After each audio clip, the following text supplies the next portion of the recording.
Hello, and welcome back to another episode of the It Feels Like Magic podcast. It's been a while since the last one, but I am ready to get a move on and finish this first season. Only one more episode to go, guys. Let's just get started, shall we? Watch the dub and open my mind. Believing for kids, time to unwind. Can it be true?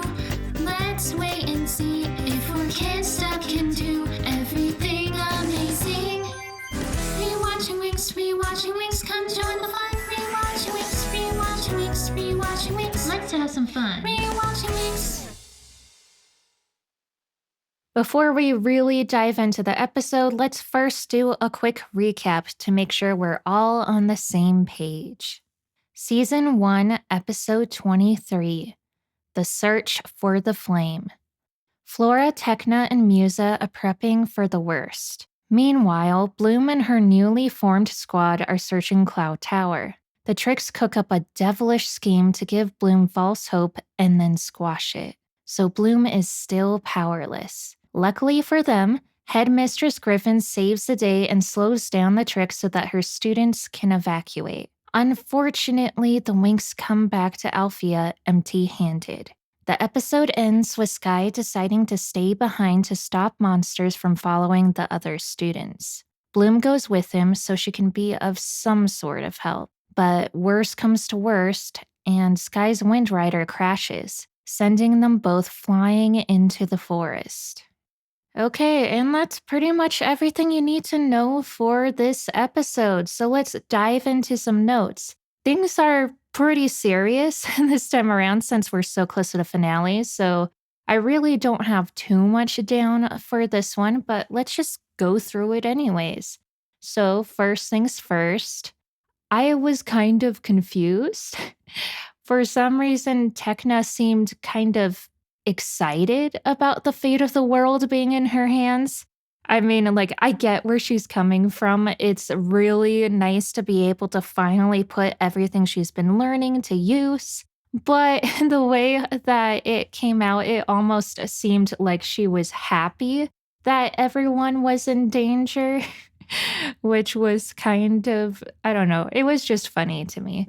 But something on the less comedic side, but still enjoyable to me, was the fact that it was mentioned that Hortensia, one of the minor fairies, is best at counterspells. They said that Priscilla flies fast. And I just really loved that they had Musa hype up the minor fairies. I knew very little about the minor fairies, honestly, as someone who wasn't overly familiar with the 4Kids dub or the game that they also worked on as well. I don't know how much of this Rainbow actually considered to be canon, but I am glad that they, at least tried to give some personality and traits to the characters who aren't the Winx. They're kind of just bystanders most of the time in the original series. Granted, they do get some time to fight back in this finale, which we don't really get to see later on, unfortunately. But I still, barely knew anyone's names or anything that they were good at. So this was an extra thing that 4Kids added that I really liked. I also feel like there's sort of more stakes, I guess, in this version. I do feel like 4Kids doesn't take itself as seriously a lot of the time, but one thing that they did do that I think made this feel more like a battle is the fact that the Alfea pride comes shining through, and we see it a lot in this episode. Not only do we get the Alfea school song from earlier, but it makes a comeback. I don't remember if it was this episode in particular, but in one of these episodes, it has a comeback. And also, the girls shout, "We're Alfea girls." So there is tons of school pride and a lot on the line because all of these poor fairies want to show the world what they got and protect what matters most to them, which I think was yet again a nice touch. Getting back on track to Tecna again, though, I swear she is way too happy go lucky in this episode, considering everything that's going on. She gets all giddy when Timmy calls her, which, it's kind of cute because it goes against what we expect from her character. She's like the cool robotic self. So it is nice to see her come out of her shell and be so excited about connecting with someone. But considering the time and the place, it just gives you complete a whiplash. And it almost seems like pretty much nothing phases Tecna, really. So good for her, I guess. This is just another quick thing that I wrote down. But when the Tricks are overseeing everything through that weird spider like eyeball that's like a crystal ball, it's super creepy. I love it. But they give it a name in this version, which I appreciated. It is called an arachnocam, which is very on the nose, but I appreciate the effort. Now onto some pretty fun Tricks lines, as usual. According to Icy, losers get locked up for eternity, and Bloom is the ultimate loser. I absolutely am obsessed with the way that 4Kids uses insults. I think the biggest one that comes to mind right now is the use of the word dweeb, which I heard like a kajillion times in their Yu-Gi-Oh dub. And I have like almost never heard that word used outside of 4Kids. The way that they try their hardest to sound like they're tough and trying to beat down one of the characters, but trying also at the same time to make it as family friendly as possible is just perfection. I also thought it was cute how Darcy referred to Icy as Ice. Icy's already a pretty short name, but I do a similar thing with my sister too. I only remove one letter, but it still feels different and it kind of enforces that bond between them. I actually only have a few more things that I wrote down for this particular episode, so I guess we'll just kind of speed through the rest of them. First off, one thing I found kind of funny is that Griffin called the Trix high school dropouts, which I never even like made that association before she even said anything. I mean, there's nothing wrong if you don't finish high school. I have multiple family members who didn't, but just the fact that the Trix think they're all high and mighty and trying to take over the world, but their headmistress still gets one on them because they couldn't be bothered to make it to the rest of their classes because they were too busy taking over the rest of the world. This isn't really a 4Kids exclusive thing, but I absolutely love the sci-fi outfits that we get to see Bloom and Sky in. I really wish that we'd get to see more of this kind of actiony sci-fi adventures sort of getup in the future. We shall see with whatever is coming up in the newest reboot, but yeah, I just really like how it looks. And it gives Winx Club a really unique flavor, considering that there's also tons of magic and fantasy, fairies, and elves. So I just love that blend. And really, the rest of the episode just plays out like the original, so how you'd imagine it to be. But we get hit with the dreaded to be continued at the end. But luckily for us, we don't have to wait, so stay tuned for the next episode. We are the Winx. Season 1, Episode 24 Battle for Alfea. As usual, let's start with a quick summary to make sure that we're all up to speed. Bloom is more scared and self-conscious than ever without her powers, and the Tricks are setting an all-out siege on Alfea. Shortly afterwards, Bloom and Sky decide to split up. He goes to Magic's to see if anyone survived, and Bloom follows her instincts and heads towards Lake Rocaluce, or Chrysalis. Back at Alfea, the fairies, witches, and specialists all work together to keep the school safe from the Trix' assault. After combining their powers, they are finally able to defeat the Dark Army. But sadly, it's too soon to celebrate because the Tricks plan on visiting in person after their most recent failure. Well, now that we have a basic understanding of what goes down this time around, let's get into what made the 4Kids version so special. Yet another quick thing that 4Kids introduced that totally wasn't necessary, but makes it feel like its own universe was the introduction of vorpal tunnel syndrome. It's like jet lag, and that's why the witches looked so grumpy, not because they were just chased out of their entire school, and there's a giant army of darkness fighting against them to take over the universe. It's because of vorpal tunnel syndrome, guys. Jokes aside, though, once again, it's just a cute little addition, and I like what 4Kids adds most of the time. I also love that Farragonda and Griffin were reminiscing with each other because they do have a relationship together. They were both in the company of light.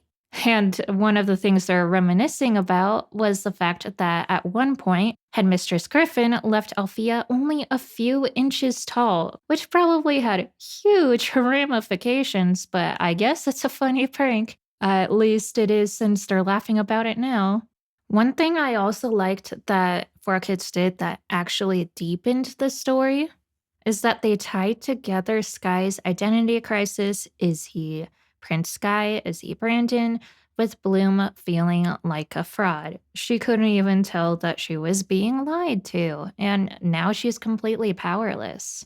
And that was honestly a very good point made by the writers. She is in an extremely vulnerable spot right now. So having to deal with that big of a truth bombshell on top of everything else would probably completely overload her brain and make her feel terrible, honestly.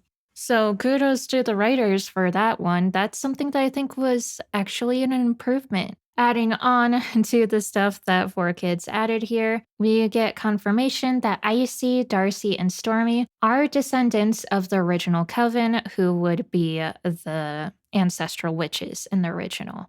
And because of this, they were banned from being admitted into magic schools, which means that they lied about their identity to get into Cloud Tower, which I thought was a pretty cool twist to add. Apparently, everyone was already aware that there were descendants of the original witch coven that took out Sparks, and because of that, they didn't want them to go into the magic schools, which, kind of discriminatory. You don't know that they're evil, but I guess in this case, it sort of turned out to be true.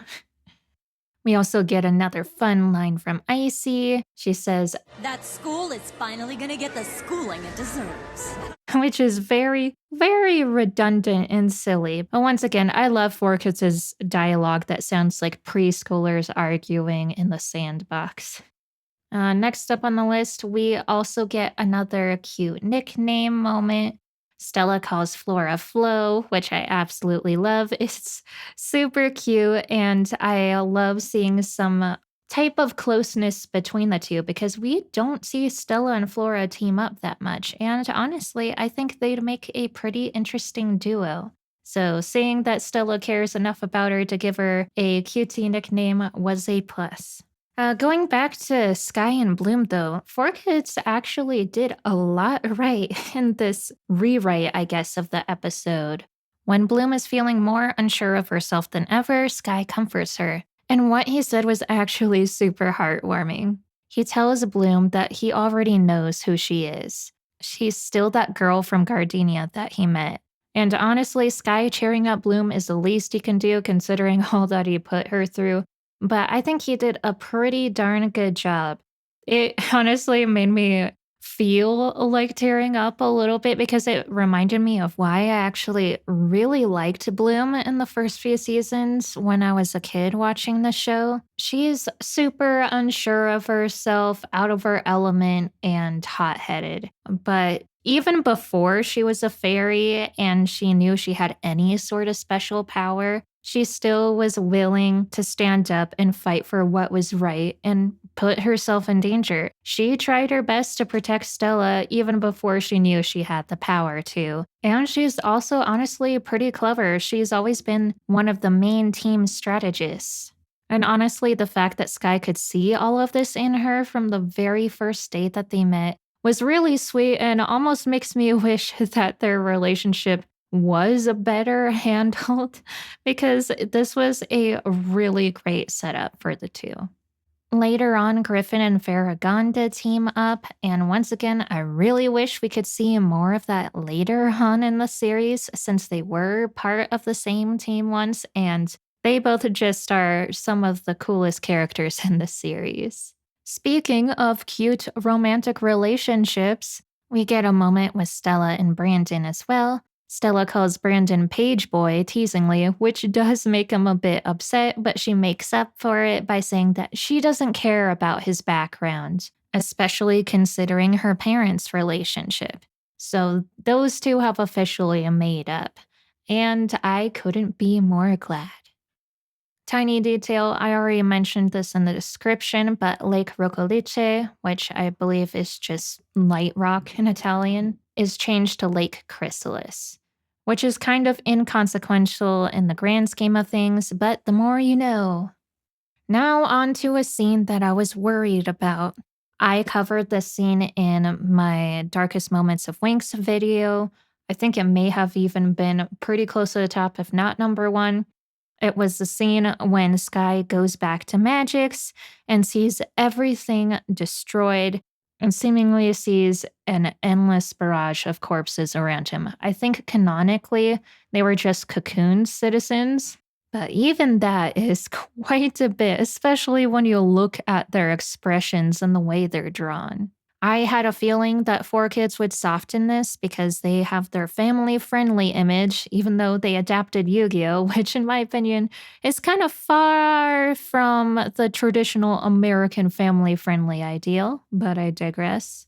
Anyways, I was certain that they'd get rid of it. And to be fair, we only get introduced to this part of the story in this episode. There's more of it in the next one, which we'll get to next time. But I still feel like it didn't hit quite as hard, sadly. I feel like the music in the original was so haunting. It's one of my favorite pieces of music, period. And I feel like the direction in the original took its time in revealing just how devastated Magic's and all of its inhabitants were, whereas it felt pretty rushed here. But I'm going to give them the benefit of the doubt. I assume they will treat it with more gravitas in the next episode, so we shall see. And I think that's about everything.